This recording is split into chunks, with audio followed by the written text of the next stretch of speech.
En una conferencia pronunciada el 7 de enero de 1848 en Bruselas, Carlos Marx se refirió a la gran victoria obtenida en 1846 por los partidarios del libre cambio, pan barato y mejores salarios. He aquí el único objetivo por el que los librecambistas gastaron millones, ironizaba el conferenciante. Marx recordó que en el estado de la sociedad actual el librecambio no es otra cosa que la libertad del capital. Sin embargo, advertía a su auditorio que su crítica a la libertad de comercio no tenía la intención de defender el sistema proteccionista que representaba los intereses de los terratenientes. El librecambio, al agravar la lucha económica, aceleraba la revolución social. Y así terminó diciendo: en este sentido revolucionario, señores, yo voto por el librecambio. Cecilia Malmström, comisaria europea de Comercio, sostiene que el acuerdo entre la Unión Europea y Mercosur es sobre todo una oportunidad para mandar un mensaje potente al mundo contra el proteccionismo. El libre comercio crea empleos y aumenta la inversión y beneficia a la gente. ¿Querrá acaso Malmström acelerar el proceso revolucionario? Bienvenidas a Fort Apache.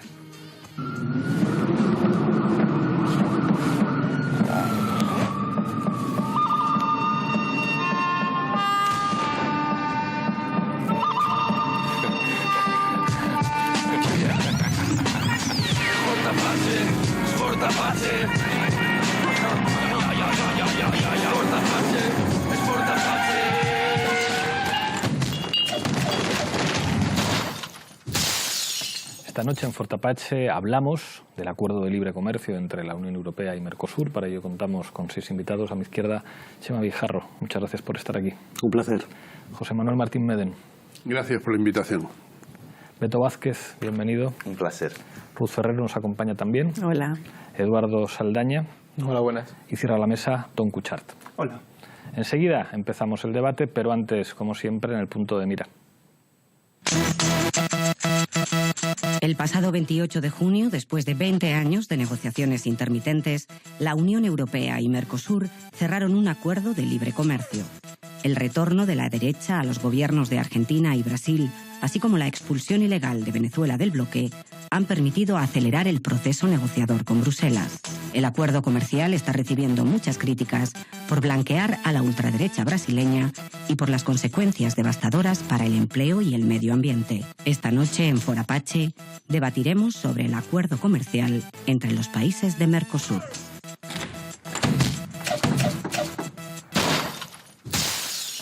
Empezamos, como siempre, con la regla del minuto. Misma pregunta para los 6 invitados. Empiezo contigo, Chema. ¿Quién gana y quién pierde con este acuerdo? Bueno, yo creo que sobre todo pierde América Latina, ¿no? Por hablar claro y decirlo en plata, ¿no? Como bien se ha dicho antes, esos acuerdos han estado estancados durante mucho tiempo. Ciertamente la propia dinámica de acuerdos comerciales que cuando se inaugura después de Bretton Woods empieza con mucha fuerza, etcétera, con la lógica esta de las rondas, se ha ido enfriando. Las últimas rondas han ido, como sabéis, mucho más lentas, mucho más torpes, y los propios acuerdos entre bloques se han ido ralentizando mucho. El ejemplo de Mercosur-Unión Europea era, digamos, uno de los paradigmas. Tenía que ver con las pretensiones de América Latina por que Europa abriera su sector industrial y permitir así a los polos industriales de Sao Paulo y de algunas otras zonas de América Latina penetrar esos mercados europeos, y Europa estaba obsesionada con proteger su agricultura y que no entrara el agronegocio latinoamericano. Creo que finalmente las tornas han caído del lado de Europa. Meden. Sí, un señor llamado Pedro Sánchez ha dicho que este acuerdo es una excelente noticia para las oportunidades empresariales generadoras de desarrollo y prosperidad. Bueno, yo creo que nadie desde un gobierno español le ha hecho tanto daño a América Latina como Pedro Sánchez, como desveló la agencia EFE, con esa carta en la que junto a Alemania exigía que se cerrase ya el acuerdo aprovechando la debilidad de los gobiernos de Brasil y de Argentina. Nadie le había hecho tanto daño a América Latina desde que Felipe González apoyó el fraude electoral en México en 1988 y acompañó a Carlos Salinas de Gortari a firmar el Tratado de Libre Comercio con Estados Unidos y Canadá. El entusiasmo de Macron, Merkel y Sánchez creo que habla por sí solo, ¿no? O sea, cuando liberales, conservadores y socialliberales europeos están contentos, y la opacidad y las prisas como se hicieron ese acuerdo, efectivamente, como decía José Manuel, eran aprovechando la debilidad estructural, conjuntural sobre todo, de Brasil y Argentina. Entonces, quien gana sin duda Europa, quien pierde Mercosur.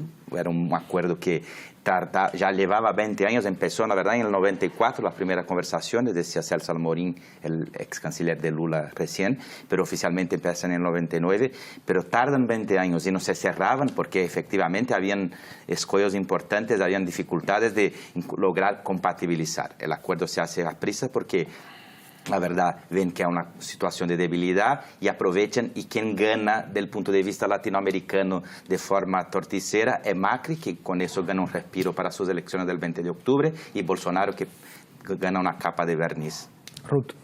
Sí, es un acuerdo entre dos bloques en crisis, ¿no? Como decía un autor brasileño, Eduardo Lucita, hace unas semanas. Y básicamente, yo en quién gana y quién pierde, yo creo que depende, ¿no? Depende quién en América Latina y depende quién en Europa. Sí. Yo creo que hay que entrar a matizar en estos temas. En Europa pierde una buena parte de un sector agrícola que ya está protestando. De hecho, los agricultores valencianos, Chema está aquí, seguro que lo conoce el tema, ya están protestando, porque a pesar de que sí que se han incorporado algunos requisitos de criterios medioambientales para el cultivo, de seguridad alimentaria, parece indudable que sí que va a ser una gran competencia para los agricultores europeos, a pesar de las subvenciones ingentes que van a llegar desde la Unión Europea. Eduardo. Pues yo tengo sentimientos encontrados con esto. Ya vamos a empezar. Porque creo que se ha hecho en un contexto muy peligroso en América Latina, y es un acuerdo que podía beneficiar a un bloque en conjunto si hubiera una voluntad real de sus gobiernos, pero lo que probablemente, y de hecho Bolsonaro ya lo ha dejado claro, va a tender mucho a un beneficio individual de cada Estado. Es decir, hay una oportunidad, hay un potencial que se podría aprovechar si tuviera un carácter social, dentro de lo social que puede tener un acuerdo como esto. Y luego estoy muy de acuerdo con Ruth en que el quien gana y el quien pierde hay que verlo por sectores, no tanto por regiones, porque va a haber sectores muy dañados en Europa y va a haber sectores muy perjudicados en América Latina, y suelen ser inversos. En Europa el sector agrícola se va a dañar, y en América Latina, por el contrario, va a tener un potencial de crecimiento, pero la clave es ver cómo ese crecimiento permea en las clases más bajas. Vamos, la conclusión es que siempre pierden otra vez los de siempre. Tom. Pierden las mayorías sociales tanto de Europa y de América Latina y de los países del Mercosur. Ganan las grandes empresas transnacionales de ambos lados, tanto de Mercosur como de Europa. Pierden los derechos humanos y gana la extrema derecha y la burguesía y las élites neoliberales, sobre todo en Argentina y Brasil. Yo pienso en quienes pierden, personas como Mariel Franco, asesinado por investigar los asesinatos diarios de las policías que entran en las favelas de las grandes ciudades brasileñas. Pienso también en quienes pierden, pues las familias que tienen cáncer y malformaciones en Argentina, en el campo argentino, que está fumigado por glifosato diariamente por la soja que importamos la Unión Europea. Y también pienso en mucha gente en Europa que están perdiendo su empleo, como las grandes multinacionales que están cerrando, porque básicamente lo que acelera este tipo de tratados es la globalización neoliberal. Os quiero preguntar por las consecuencias sociales, medioambientales que puede tener este acuerdo, porque esto es un elemento que normalmente se olvida. ¿Esto qué va a significar para los empleos en Europa y en América Latina y para el medio ambiente? Ruth. Bueno, yo creo que lo primero que tenemos que poner encima de la mesa es que este acuerdo, tal y como está formulado, a pesar de los límites que han incorporado de tema de cumplimiento del Acuerdo de París y demás, es muy contradictorio con la aplicación de la Agenda 2030, ¿no? En muchos aspectos, pero en el tema tanto de sostenibilidad social como de sostenibilidad medioambiental yo creo que es esencial, ¿no? Y yo creo que eso es una crítica que se le tiene que hacer de manera directa a los gobiernos que están apoyando el acuerdo tal y como está formulado. Y que muchas veces se pone la agenda del desarrollo por un lado y estas agendas comerciales por otro, pero que creo que tienen que estar ajustadas y coordinadas para que efectivamente tengamos coherencia en el diseño de las políticas que se van a implementar. Y luego, como decía el compañero Eduardo, efectivamente tenemos que ver cómo va a afectar al tema de la industria, ¿no? En el caso europeo parece que va a ganar mucho Alemania con la industria del automóvil. Pero tenemos que ver también cuáles son los intereses con los que se ha aliado la Unión Europea, que son los intereses chinos en América Latina, ¿no? Entonces, bueno, que se han erigido en grandes defensores, y yo creo que aquí es donde está la verdadera discusión política, los defensores del multilateralismo y el libre cambio. Y libre cambio con trampa, de decir, porque hay mucha subvención a los sectores dañados o que pueden ser perjudicados, frente al proteccionismo de Trump y de Putin, etcétera, etcétera. Entonces, yo creo que el debate ideológico está sobre la mesa y dónde nos tenemos que posicionar y de qué forma tenemos que abordarlo desde ese punto de vista. Beto. Yo creo que hay un elemento más, o sea, si miramos con atención, está evidente que el Mercosur y América Latina como un todo, por ende, está condenada a seguir como especialista en la exportación de productos primarios. O sea, para decir de forma educada eso, este acuerdo va a hacer con que la industria europea entre arrasando, la industria argentina que mal intenta volver a suspirar, la brasileña que viene regrediendo a pasos largos. Entonces creo que ese acuerdo destroza cualquier horizonte de industrialización de América Latina y condena el continente, no solo el Mercosur como todo el continente, a producir monocultivo, commodities, exportación de commodities.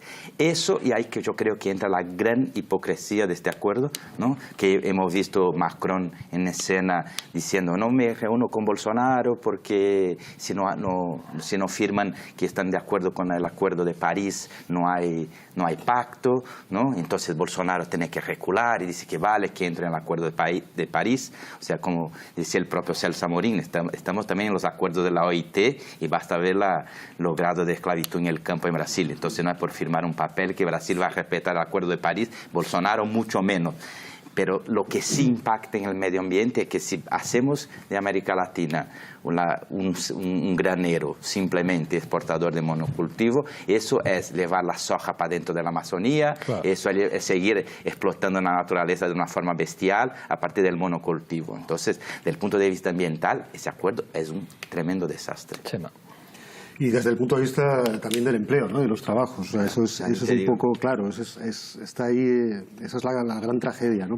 Por eso decía que a la primera pregunta, ¿quién gana y quién pierde? Ciertamente hay que matizar porque siempre son sectores, pero en términos de proyectos nacionales es evidente que pierden los proyectos nacionales latinoamericanos, precisamente por lo que explicaba muy bien ahora Beto. O sea, en la medida en que quedas anclado al modelo del agrocultivo, pues es la crítica de Lenin al modelo de los Landers alemanes, ¿no? Estás ahí, digamos, encajado en un proceso de subdesarrollo permanente donde, bueno, pues efectivamente estás estresando, digamos, el sistema para que nunca pueda llegar a producirse un proceso de desarrollo combinado, aunque sea desigual, pero que se produzca, ¿no? Como se había previsto en las teorías iniciales en los 70, etcétera, ¿no? Yendo ya un poco hacia sectores en concreto, y ya que me ha sacado la cosa territorial y tal, no puedo evitar, claro, hablar sobre todo de los cítricos y del arroz, ¿no? Que eso es lo que va a acabar en gran medida con el campo, sobre todo en el Levante, ¿no? Como sabes, las importaciones de arroz latinoamericano, de Mercosur, creo que se han disparado en un 200% en los últimos 3-4 años, ¿no? Eso ya de por sí ha generado un problema en las zonas de producción arrocera enorme. Y ahora encima entramos con los cítricos. O sea, teníamos el problema ahora con, ¿no? el acuerdo comercial, claro, el acuerdo comercial que teníamos también con Sudáfrica, etcétera, y esto pues ya un poquito más, ¿no? O sea, ya digamos que nos vamos a unos niveles que son difícilmente soportables. Y ya para terminar, ¿no? Sobre esa anécdota de cómo lo nacional y ese proyecto nacional se puede combinar, el caso más claro yo diría que es Paraguay. Paraguay, si sabéis, la extensión del agronegocio en los últimos años ha sido bestial, o sea, la frontera agrícola ha ido arrasando el país, ¿no? De una forma salvaje, pero es que encima tiene ese otro componente nacional, Beto, que tú conoces bien, que es el de los brasiguayos, ¿no? Que son brasileños arrasando, ¿no? De una forma neocolonial, podríamos decir, el territorio paraguayo con ese modelo de desarrollo que no es desarrollo, ¿no? Que es efectivamente el anclaje medieval al que están condenados casi. En España yo creo que quien mejor ha resumido lo que supone este acuerdo es la coordinadora de organizaciones de agricultores y ganaderos, que ha dicho textualmente, son 3 líneas. Es inaceptable que se entregue el sector ganadero y agrícola a cambio de concesiones en bienes industriales y, esto es lo más importante para España, facilidades para licitaciones públicas de grandes empresas. Esa es la clave por la que este señor llamado Pedro Sánchez, en contra de la imagen de enfrentamiento Francia contra España y Alemania, fueron Macron, Sánchez, Macri y Bolsonaro quienes cerraron el acuerdo y llegaron a establecer el momento de la firma. ¿Por qué? Porque España vende menos al Mercosur que Francia, que Alemania y que Italia. Lo que le importa a Sánchez es la defensa de las empresas multinacionales españolas que ahora por primera vez van a competir con carácter nacional en cada uno de los países del Mercosur en las licitaciones de los concursos públicos, que son los grandes negocios de esas empresas multinacionales españolas. Ahí es donde está la dependencia de la postura de Pedro Sánchez y por qué ha convertido la defensa de este acuerdo con el Mercosur casi en una cuestión personal, aunque haya pasado por las circunstancias políticas internas de España casi desapercibido, ha sido Sánchez el que ha hecho este daño tremendo a América Latina. Y en la hora de quiénes pierden y quiénes ganan es cierto que es por sectores, es decir, la agricultura en la Unión Europea, la industria en Mercosur. El medio ambiente, Greenpeace ha dicho que es un desastre ecológico, es decir, lo que tú contabas, ¿no? Para producir más ganado, para producir más soja, pues se utilizan los agrotóxicos, se deforesta el Chaco y la Amazonía, los bosques. Efectivamente, la desindustrialización va a reducir el empleo en Brasil y en Argentina, pero yo creo que tiene otro efecto también que hace daño globalmente al Mercosur, y es que si ya habían empezado a desmontarlo como mecanismo de integración política y solamente lo establecían Macri y Bolsonaro como mecanismo de cooperación, incluso de competencia comercial, ahora Mercosur desaparece totalmente como elemento de integración política y queda simplemente como un instrumento para Brasil y Argentina, y además dificulta los intercambios comerciales al interior del propio Mercosur, ¿no? Porque, por ejemplo, visitando distintos sectores, no solamente la agricultura sufre en la Unión Europea, los productores lecheros en el Mercosur están aterrorizados por la entrada de los productos subvencionados por la política agraria comunitaria de quesos y leche en polvo para hacerles competencia. Es decir, no es un acuerdo en que un bloque gana y otro no, sino dentro de cada bloque hay los sectores económicos más adelantados o coyunturalmente más importantes. La bancada del buey de Bolsonaro es uno de los más beneficiados, ¿no? Y por eso son sectores. Pero yo creo que es muy importante, en el caso de Mercosur, que se desarticula definitivamente como mecanismo de integración política regional, ¿no? Eduardo. Yo quería decir que hay dos elementos clave con los que se está jugando en este caso, y uno es la incertidumbre y el desconocimiento, porque estamos debatiendo sobre propuestas que se están haciendo, pero no hay un documento. Sí, no hay transparencia. Claro, todavía no está escrito. La negociación va a durar 2 años. Y luego con el largo plazo, porque si vemos el proceso en el que se van a ir bajando los aranceles en muchos países latinoamericanos, en el sector industrial, en el del calzado, se puede alargar 10-15 años. Claro, para cuando eso ocurra, no vamos a ser conscientes de que esto pasó. Eso es muy clave el mirar en el largo plazo. Y luego hay otras trampas que yo he ido encontrando estudiando el tema, y era que, vale, hablan de que vamos a tener una serie de ingresos y van a potenciar las economías, las pymes, pero la gran duda ahí es qué rendición de cuentas va a haber en la permeabilidad de esos ingresos, es decir, esos aranceles que se quitan y los ingresos que van a tener esos estados, esas empresas, hasta qué punto van a llegar al pequeño comerciante, a los sectores industriales en crecimiento en Argentina y en Brasil, o se van a quedar en una serie de entes o grandes multinacionales, como señalábamos. Y luego otro, con el tema climático. Se habla mucho de que un acuerdo de libre comercio, sobre todo con la Unión Europea, establece una serie de reglas a cumplir. Y de hecho con Bolsonaro han jugado mucho con eso. Bolsonaro no va a deforestar el Amazonas porque la Unión Europea no le va a dejar comprar sus productos, o sea, no va a comprar sus productos si esto está haciendo así, no vas a poder usar esos pesticidas. Mi miedo ahí y la preocupación que surge es, de nuevo, la rendición de cuentas. ¿Hasta qué punto la Unión Europea va a tener los mecanismos y la capacidad de controlar que se están cumpliendo con los estándares que, en teoría, se tienen que cumplir al 100%? Bolsonaro, mientras anunciaba la Unión Europea la firma del acuerdo, ha liberalizado la utilización de 50 nuevos agrotóxicos en el campo. Es que es contradictorio con lo que se está firmando, y con el discurso de un bloque y el discurso de otro. Sí, tal cual. Pero que la barrera fitosanitaria, que es un truco que no se comenta, pero es importante recordar que, o sea, que por eso que digo que la Unión Europea en cierta medida gana, porque hasta los sectores donde la Unión Europea pierde, que por ejemplo el sector agrícola, que es evidente, hay dos trampas: hay los subsidios generosísimos que siguen, y hay lo de las barreras fitosanitarias, que por supuesto que todos estamos de acuerdo, nadie quiere comer veneno, pero claro, es una trampa para la Unión Europea regular la importación de los productos agropecuarios de Sudamérica, de Mercosur, según cómo le convenga. O sea, es un acuerdo absolutamente favorable a la Unión Europea en ese sentido. También hasta con eso juegan de forma perversa. Si miramos un poco a largo plazo, estamos hablando de algo que no va a ocurrir con este acuerdo, sino simplemente que va a profundizar procesos que ya han ocurrido a lo largo de los últimos 40 años, que es la globalización capitalista, y es dar las condiciones para que ciertos actores, sobre todo transnacionales, el capital transnacional, tenga mejores condiciones para generar beneficios. Y entonces ya hemos visto lo que ha ocurrido a lo largo de los últimos décadas en el comercio entre el Mercosur y la Unión Europea. No va a empezar ahora, sino ya existió.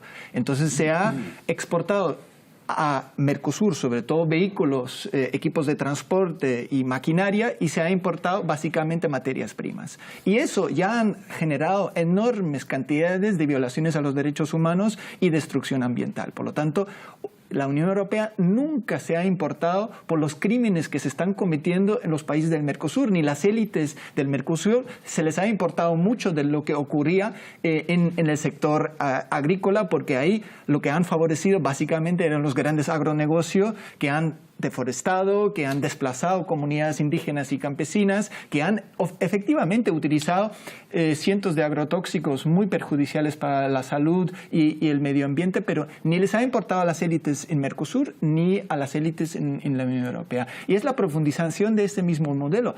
Hay que recordar, cuando fue la crisis financiera del 98 en Brasil, ¿qué abrió ahí? Ajuste fiscal, que los más ricos pagan menos y los más desfavorecidos pagan más, privatizaciones, una ola de privatizaciones que obviamente ahora se quiere reenganchar, queda poco por privatizar tanto en Europa como en el Mercosur, pero todavía queda una ola de privatizaciones, y también las cuestiones que ha planteado Martín, ¿no?, en relación con las empresas transnacionales. Efectivamente, es importante el entrar en las licitaciones públicas, pero no olvidemos que grandes empresas transnacionales como ACS o el Banco Santander ya están absolutamente penetrados en los países del Mercosur, dominan también las propias élites de los países del Mercosur. Y ahí vamos a ver un pequeño incremento de sus beneficios, pero básicamente incrementando las violaciones a los derechos humanos, sobre todo en los países de Mercosur, ¿no? En términos también de impactos sociales, yo creo que eso también estamos viendo. Y yo creo que es una gran responsabilidad no solo de Pedro Sánchez, sino de absolutamente todos los gobiernos, desde Felipe González hasta ahora, tanto del Partido Popular como del PSOE, que han hecho políticas junto con la Unión Europea, pero sobre todo con las élites económicas y financieras, para favorecer la expansión y la penetración del capital transnacional europeo y específicamente español. Y ahí tenemos casos de corrupción en algunos países latinoamericanos que son muy similares a los casos de corrupción denunciados contra el Partido Popular aquí en España, justamente porque se repite el mismo esquema de cómo el capital transnacional español y europeo controla ahí. Y entonces eso... Y has mencionado el tema de pérdidas de aranceles, ¿no?, los famosos 4.000 millones pero ¿quién lo gana? No lo gana, digamos, las personas ni el pequeño comercio, no. Eso es una pérdida de dinero público. O sea, los aranceles van a las arcas de los presupuestos generales del Estado, tanto los países del Mercosur como de la Unión Europea. Entonces, si se eliminan estos aranceles, quien pierde es el Estado, quien no tiene ese dinero para invertir en ciertos gastos sociales. ¿Quién gana?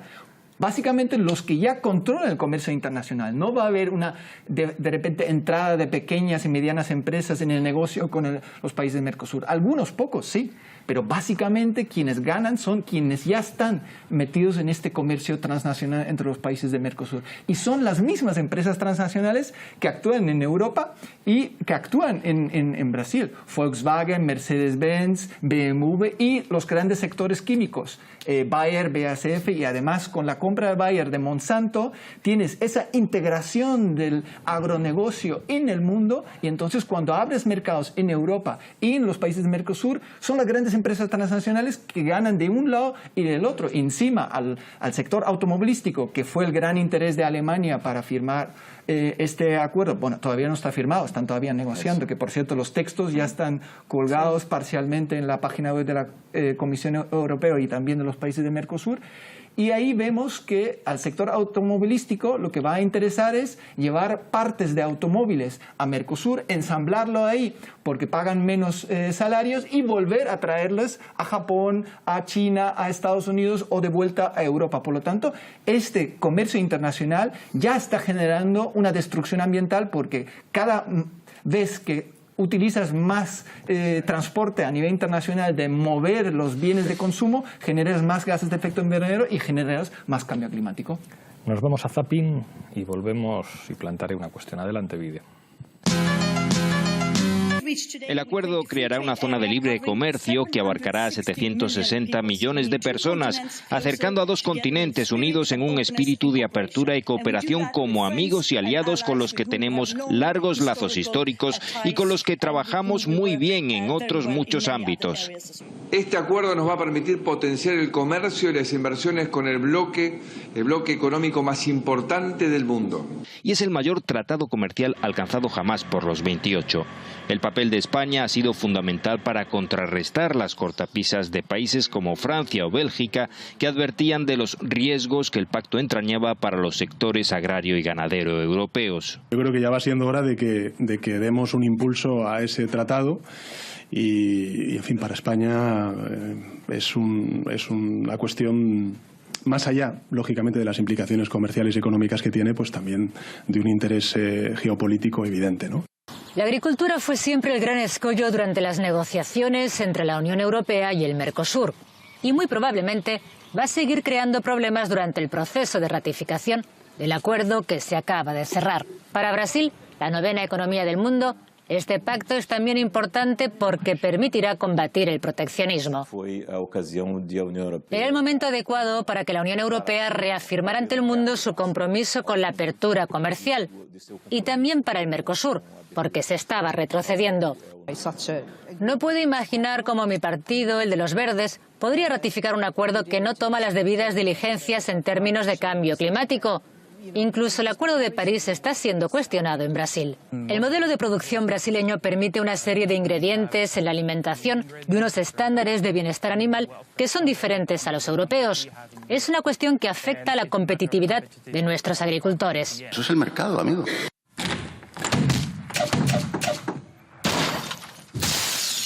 Es el mercado, amigos. Os quiero preguntar, porque se ha hablado mucho, digamos, del contexto geopolítico en el que se produce el acuerdo.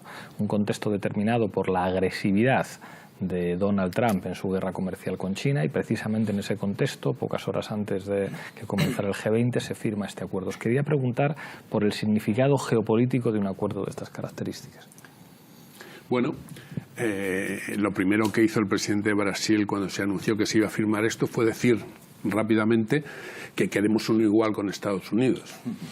Porque lo realmente sorprendente es que aquel ALCA que se paró en el 2005, que se recupera ahora con este acuerdo que es no tan ambicioso como aquel, pero sí lo más parecido, ya no es con Estados Unidos, sino que es por primera vez en América Latina con la Unión Europea, mientras país a país quien avanza en los acuerdos bilaterales es China.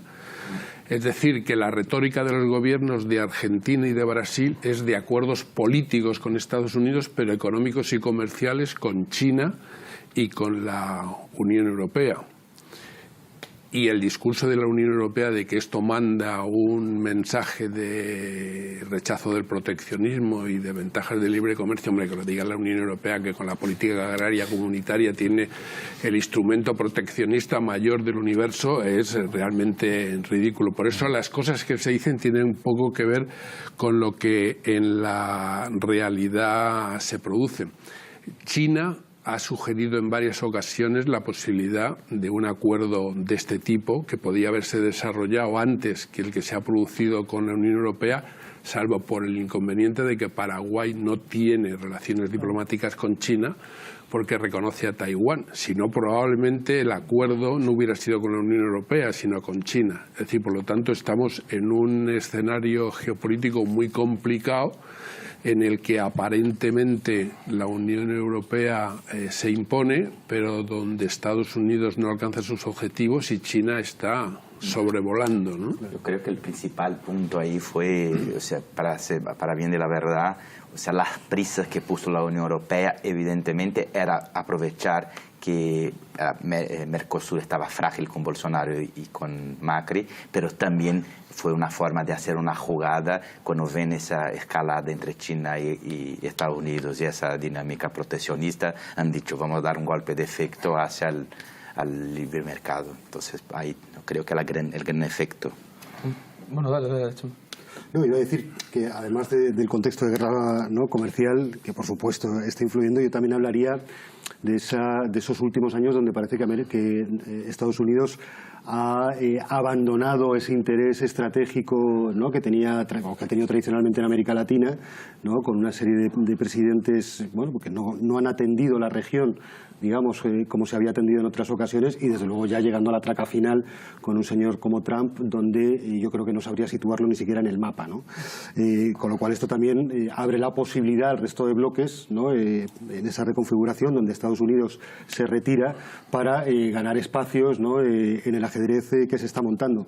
Por eso digo que esa dinámica en el fondo lo que hace es torpedear toda posibilidad de integración real del continente latinoamericano. O sea, en la medida en que esa integración se produce en función de los intereses de los grandes bloques con los que tienes que comerciar o los que tienes que abrir líneas comerciales, ese proyecto conjunto común que ¿no?, en el Tratado de Asunción del 94 se expresaba, ¿no?, como esa voluntad, ¿no?, de generar desarrollo al interior de la región, pues queda todo en agua de borrajas y más bien se convierte en una herramienta para todo lo contrario, ¿no? Y esa es quizá la mayor tragedia. Yo lo que quería señalar es que también hay que verlo en el contexto latinoamericano. O sea, ahora nos encontramos con el tratado entre la Unión Europea y el Mercosur y es puramente comercial y muy centrado en la exportación, evidentemente, y eso encaja muy bien con el de la Alianza del Pacífico. Entonces, te encuentras con un eje comercial que va desde la Unión Europea, utilizando Sudamérica y toda la Alianza del Pacífico como un puente hacia China. Y no olvidemos que esto se encaja también con esa firma de el mercado común africano que veíamos hace 2 meses. Es decir, te encuentras con 4 grandes bloques comerciales y el acuerdo que ha firmado la Unión Europea con Japón. Es decir, Asia está también en esta dinámica. Vamos, que los buenos son los librecomerciantes frente al proteccionismo de Trump. Es una lógica un poco peligrosa porque te encuentras actores a nivel político muy dispares, como que China está de acuerdo con la política económica que está siguiendo la Unión Europea y está firmando con Mercosur, Alianza del Pacífico, para crear un puente tremendo. Entonces, a nivel geopolítico es muy complejo y cuesta entenderlo si profundizas en las características de cada Estado, porque Bolsonaro es ultraproteccionista y está firmando esto. Yo no sé hasta qué punto está dispuesto a mantener ese libre mercado o vamos a coger lo que podamos de aquí, que beneficie mi economía, y ya luego veremos. Pues eso es. Ruth. Sí, bueno, la geopolítica siempre es compleja porque, claro, es que estamos aquí, nos llenamos la boca también con el tema de la complejidad de la geopolítica y siempre lo ha sido. Yo creo que hay varios actores que no han salido todavía en la mesa y que creo que son importantes para entender la aproximación a América Latina por parte de otros bloques, y estoy pensando, por ejemplo, en Rusia. El tema de las sanciones a productos agropecuarios por parte de la Unión Europea a Rusia ha hecho mucha pupa a determinados sectores económicos en Europa y en Rusia. Y Rusia ha buscado, desde antes de Bolsonaro, por cierto, sustituir el intercambio comercial que antes tenía con algunos países de la Unión Europea, en América Latina, todo el cárnico, toda la fruta y la verdura la han estado importando de América Latina. Ese por un lado. Por otro lado, la salida de Venezuela de Mercosur también se inserta en un contexto geopolítico que tiene mucho que ver con el reconocimiento a Guaidó por parte de los Estados miembros de la Unión, ¿no? En la línea del timeline, digamos, de toda esta cuestión encaja perfectamente en que luego se dé un impulso comercial para aquellos alumnos buenos de Mercosur que están haciendo. Y luego estoy completamente de acuerdo con Eduardo en que hay que, y lo he dicho antes, que yo creo que la línea de fractura ideológica está en ¿quiénes son los buenos? O es el hacerlo binario de libre cambio, proteccionismo. Bueno, tendremos que ver de qué manera encajarlo y de qué manera articular las relaciones comerciales. Es evidente que ahora mismo no se puede romper las relaciones comerciales a nivel global. Es verdad que es una globalización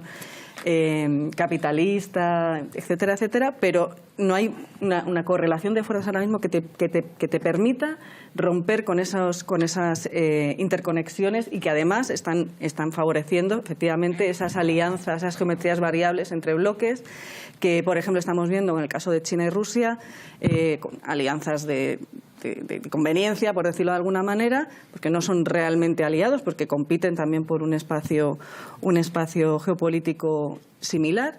Y luego el caso de la Unión Europea, que a mí me resulta que con todas las dificultades que hay a nivel interno, de cohesión interna, con el Brexit, problemas de integración política, de integración económica, lo que sí que estamos viendo es, como decía un autor que se dedica a estas cuestiones, Higgs, que se está convirtiendo precisamente en un ente de dominación, un nuevo ente de dominación que intenta, a través de las relaciones comerciales hacia el este, véase caso ucraniano, hacia el sur, véase caso africano, hacia el otro sur, véase América Latina, ¿no? Cuando le está cerrando la puerta también Trump con las políticas proteccionistas e intenta buscar ese espacio de expansión y de presencia en una vertiente mucho más transversalizada que va más allá de la proximidad geográfica, ¿no?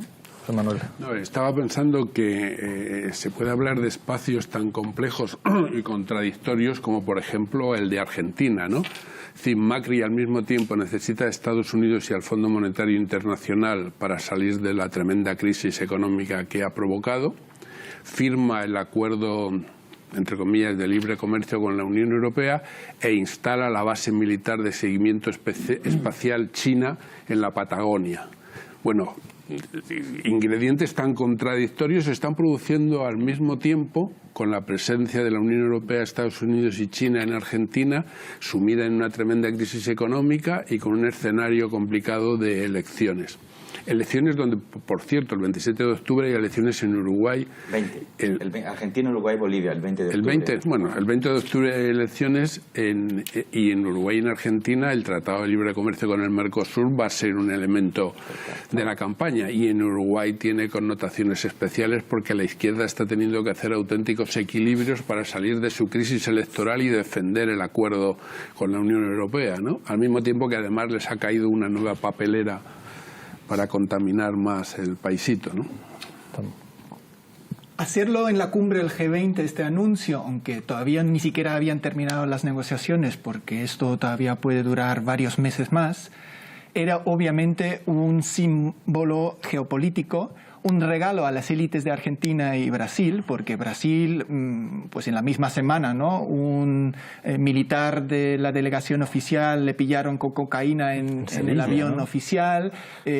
También hay medios que están demostrando cómo el ministro de Interior tenía, digamos, situaciones fuera de la ley cuando encarcelaron a Lula. O sea, la imagen de Brasil a nivel internacional estaba muy dañado y básicamente Pedro Sánchez y el resto de la Unión Europea y del G20 le han hecho un gran regalo a Bolsonaro, blanqueando a la extrema derecha. O sea, de lo que pide en Europa el cordón sanitario a la extrema derecha, Pedro Sánchez no lo está haciendo frente a la extrema derecha brasileña, ¿no?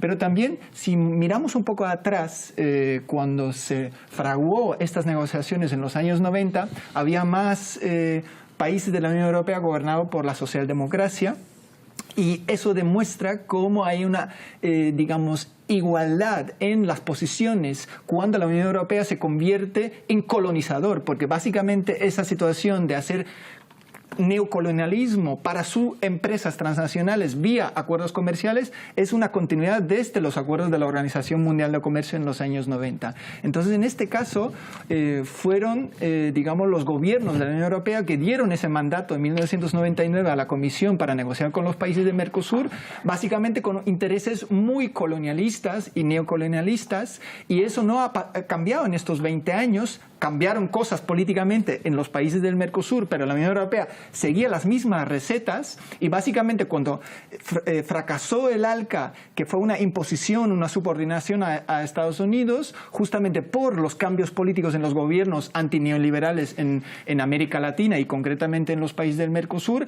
la Unión Europea presentó una iniciativa para hacer un ALCA entre la Unión Europea y todos los países, que englobaba desde México hasta la Patagonia, todos los países. Eso van consiguiendo poco a poco. Firmaron con la región del Caribe, luego con Centroamérica, Perú, Colombia, Ecuador equivocadamente se adhirió, y el gran fracaso también de los procesos de integración regional alternativa en estos últimos 20 años es que Bolivia, el mismo día del anuncio del G20, Evo Morales dijo que también se quiere adherir, digamos, a ese acuerdo entre la Unión Europea y Mercosur. Un gran error geopolítico y político para Bolivia sería esto, pero también lo está demostrando cómo Ecuador se quiere adherir al acuerdo con Colombia y Perú. Entonces casi ya están consiguiendo ese mega acuerdo. ¿Quién fue quien defendió eso en la cumbre entre la Unión Europea y los países de jefes de Estados de América Latina en el 2006 en Viena? Fue el Partido Popular, pero con el apoyo del Partido Socialista Obrero Español en la parte del Parlamento Europeo, pero también a nivel del Consejo de la Unión Europea, donde están los jefes de Estados. Entonces, realmente ahí se ve que es una agenda firme neoliberal de la Unión Europea que se va implementando. Y por último, quiero desmontar un poco esto del proteccionismo de Trump versus el librecambismo del resto de los estados. Hay una guerra, pero es una guerra entre las empresas transnacionales de Estados Unidos y China, sobre todo por el control de las tecnologías, del 5G y de la carrera espacial y de muchas cuestiones que tienen que ver con la carrera tecnológica, que también tiene muchas que ver con el coche eléctrico, que tiene que ver con acaparar los recursos que son necesarios para los teléfonos móviles y las nuevas tecnologías.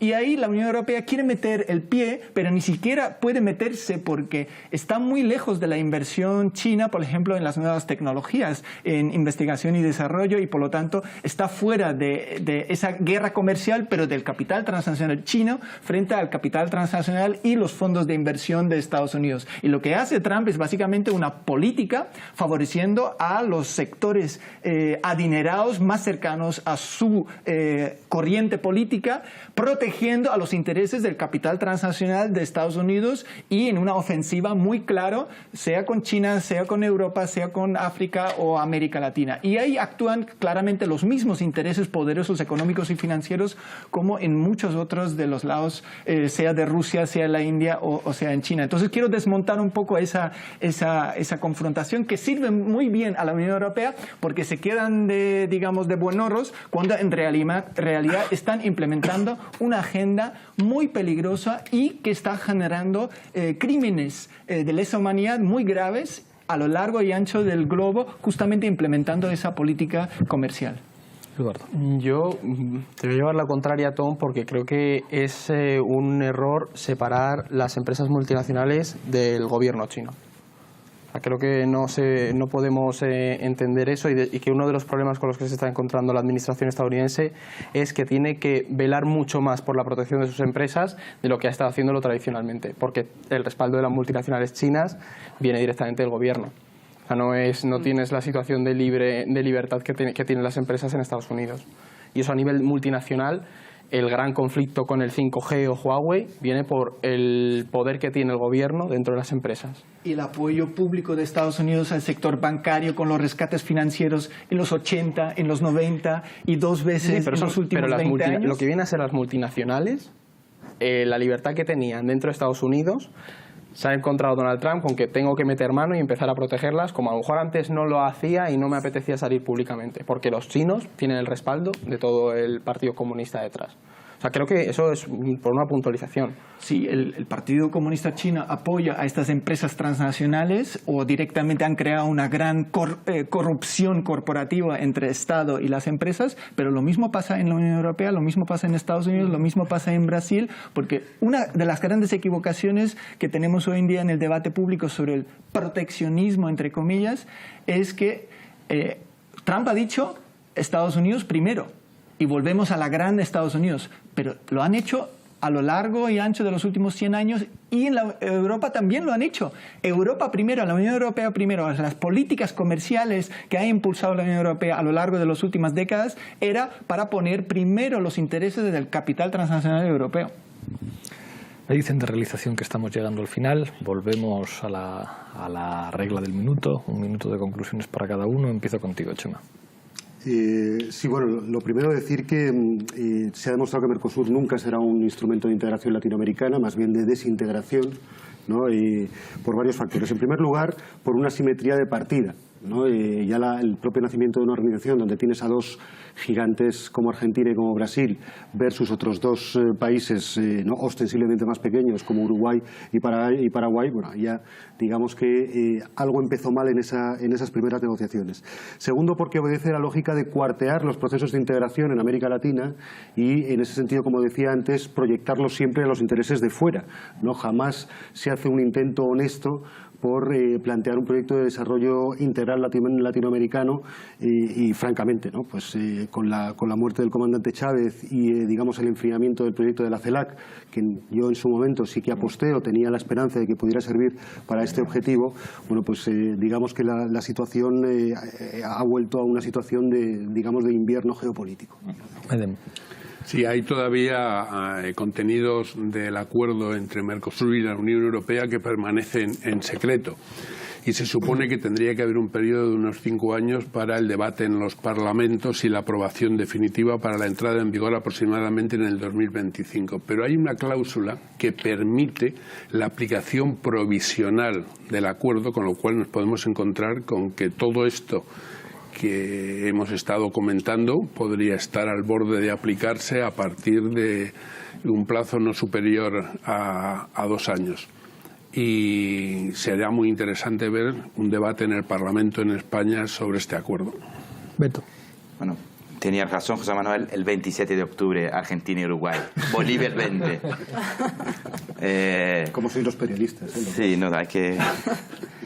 Y yo diría que el gran tema ahí de fondo que tanto José Manuel y Chema comentaron, que el tema de la integración al interior del Mercosur se queda muy perjudicada, y eso es un hecho tanto como proyecto político como proyecto económico, porque había una dimensión bastante importante, lo que se llamaba la complementariedad productiva, la integración económica, infraestructuras y intercambios entre las industrias para complementar sus compras. Brasil, con ese acuerdo, por ejemplo, pierde gran parte el gran problema de la industria brasileña, por ejemplo, no es porque la industria europea venga a destrozar el mercado brasileño, es porque Brasil dejará de exportar muchísimo a todos los países del Mercosur y de América Latina con ese acuerdo. O sea, efectos deleterios como ese hay muchos, y como los acuerdos que tú acabas de decir, que son bilaterales además. Es un paraguas mentiroso que permitirá un laissez-faire peligroso. Sí, yo creo que el acuerdo que se ha firmado, bueno, que se podrá empezar a negociar para su futura implementación, tiene más de carácter simbólico desde la Unión Europea, algo que sorprende porque cuando se comienza a negociar este acuerdo en los años 90, a finales de los 90, yo recuerdo que no se ponían de acuerdo los Estados miembros. Ahora sí se han puesto de acuerdo, ¿no? Había muchísimas resistencias por parte de los británicos, de los irlandeses con el tema de la carne, era la crisis de las vacas locas, y ahora mismo que se hayan puesto de acuerdo todos los Estados de la Unión Europea, porque la Unión Europea, y no dejaré de insistir en ello, no es monolítica, no es China, y es uno de sus problemas y de sus virtudes también, quiero decir que tiene las dos caras. Yo creo que es importante remarcarlo. Que se hayan puesto de acuerdo es algo sorprendente desde mi punto de vista. Veremos qué pasa en América Latina. El proyecto Mercosur empezó como integración económica, se pretendía ir más allá, parece que eso no va a ser, ¿no? Eduardo. Yo, por terminar, una de las cosas que creo que es importante destacar es el papel que han jugado los gobiernos latinoamericanos y que estén sembrando vientos para en un futuro recoger tempestades, el dicho este, porque la necesidad que tienen países como Argentina y Brasil, sobre todo Argentina con las elecciones, de dar buenas noticias económicas en una situación como la que viven, puede hacer que estén entrando en este nuevo regionalismo de vamos a colocarnos al bloque en la economía global, pero ojo que la gente con la que estás pactando sabe qué tipo de economía global quiere y sabe dónde te va a colocar. Entonces, mi temor es que se estén dejando llevar por el ansia y la necesidad, sobre todo, de tener de firmar este acuerdo y posteriormente se encuentren con las consecuencias de ello. Tom. La gran esperanza es la movilización social. Este tipo de acuerdos criminales solo se pueden parar con la movilización, como fue en los años cuando se paró el ALCA en América Latina. Aquí en Europa ya están en pie de movilización el movimiento campesino. En Irlanda, incluso el Parlamento irlandés ha aprobado una resolución que ya ha mostrado mayoritariamente el rechazo al acuerdo. En Holanda también hay una resolución del Parlamento poniendo condiciones a su gobierno.